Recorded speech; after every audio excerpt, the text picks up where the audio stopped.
Good evening, everyone. I know it's late. I apologize. I had a class today. It was about 2 hours long, and it's just not really finishing. Very informative class, but today is the Proverbs Wisdom Challenge. Today is day 13, and we're going over Proverbs 13. It says, "A wise son heareth his father's instructions, but a scorner heareth not rebuke. A man shall eat good of the fruit of his mouth, but the soul of the transgressor shall eat violence. He that keepeth his mouth keepeth his life, but he that openeth wide his lips shall have destruction. The soul of the sluggard desireth and had nothing, but the soul of the diligent shall be made fat. A righteous man hateth lying, but a wicked man is loathsome and cometh to shame. Righteousness keepeth him that is upright in the way, but wickedness overthroweth the sinner. There is that maketh himself rich, yet have nothing. There is that maketh himself poor, yet hath great riches. The ransom of a man's life are his riches, but the poor heareth not rebuke. The light of the righteous rejoiceth, but the lamp of the wicked shall be put out. Only by pride cometh contention, but with the well advised is wisdom." Come on now. "Wealth gotten by vanity shall be diminished, but he that gathereth by labor shall increase. Hope deferred maketh the heart sick, but when the desire cometh, it is a tree of life." That is so true. "Whoso despiseth the word shall be destroyed. But he that feareth the commandment shall be rewarded. The law of the wise is a fountain of life, to depart from the snares of death. Good understanding giveth favor, but the way of the transgressor is hard. Every prudent man dealeth with knowledge, but a fool layeth open his folly. A wicked messenger falleth into mischief, but a faithful ambassador is health. Poverty and shame shall be to him that refuseth instructions, but he that regardeth reproof shall be honored. The desire accomplished is sweet to the soul, but it is an abomination to fools to depart from evil." That is crazy.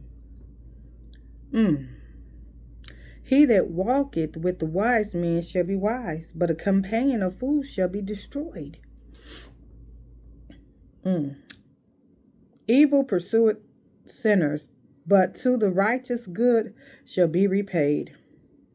A good man leaveth an inheritance to his children's children, and the wealth of the sinner is laid up for the just.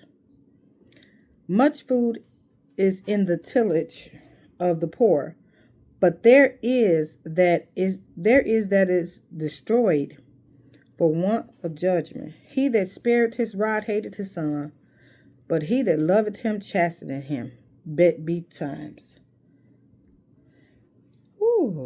The righteous eateth to the satisfying of his soul, but the belly of the wicked shall want." That is Proverbs 13. That's a lot. It's late, so I'm gonna be quick. I was in this earlier, and then I had this class that I had to take, so I apologize for the late video. But I circled a lot in this one. So 3 says, "He that keepeth his mouth keepeth his life, but he that openeth wide his lips shall have destruction." There's a scripture that says, it's not what you put in your mouth that defile your temple. It's what come out of your mouth that defiles your temple, meaning your words, what you're saying. It really comes from your heart. And so that's why it is better to just be silent sometimes and not allow the enemy to use you in your emotions, because that's what he does. He uses us, and when we get emotional, when we get angry, he uses us to tear some people down, or fight some people, or kill some people, or, really hurt some people in anger, things like that. Our mouth can destroy a person. So it is better sometimes just to be quiet, especially when your emotions are so high. It says, he that keepeth his mouth, keepeth his life. That's what 3 says. So, and the Bible says the power of life and death is in your tongue. Death and life is in your tongue. I like to say it how it is. So it says the power of death and life is in your tongue. And that was 3. And 7. There is that maketh himself rich and had nothing. And there is that maketh himself poor, yet he hath great riches. And that's 13:7. That's really what stood out to me today. That one there. It says, the riches of this world, they are nothing. True riches come from God. It is spiritual and eternal blessings that come from God. That heavenly riches, humility, righteousness, and that relationship with God. You can't put a price tag on your peace. You can't put a price tag on just having that comfort of not, being stressed all the time. Spiritual riches over material wealth. That is what I got out of 7. And I've been really like, that has really been touching me, because people think when they have much that they'll be happy, but you'll be only happy temporary. You get a new car, you're happy for the moment. You get a new house, you're happy for the moment. You get, a new job, you're happy for the moment, right? And after so long, that job becomes like any other job you have ever had, because everything new, you're learning new things. But after that newness wear off, then you're like, oh boy, here we go again. You know what I mean? And you will never truly be happy until you seek God, until you seeking him every day and you surrender your day to him. Happiness, comes from the Lord and the him alone. And then 10 says, only by pride cometh contention, but with the well advised is wisdom. So with pride comes contention, meaning they like argument, strife, conflict, contention caused by arrogance, pride, can't tell you nothing, the unwillingness to learn or the unwillingness to be wrong. Whew, that is pride. You have to check your fruit every single day. You have to put this flesh under subjection so that you do not allow this flesh to rule your day, rule you, rule what you say, rule how your day goes. You have to put the flesh under subjection to the spirit. And then what else did I write? I'm sorry. Proverbs 13:20. He that walketh with wise men shall be wise, but a companion of fools shall be destroyed.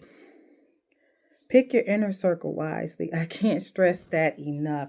Pick your inner circle wisely.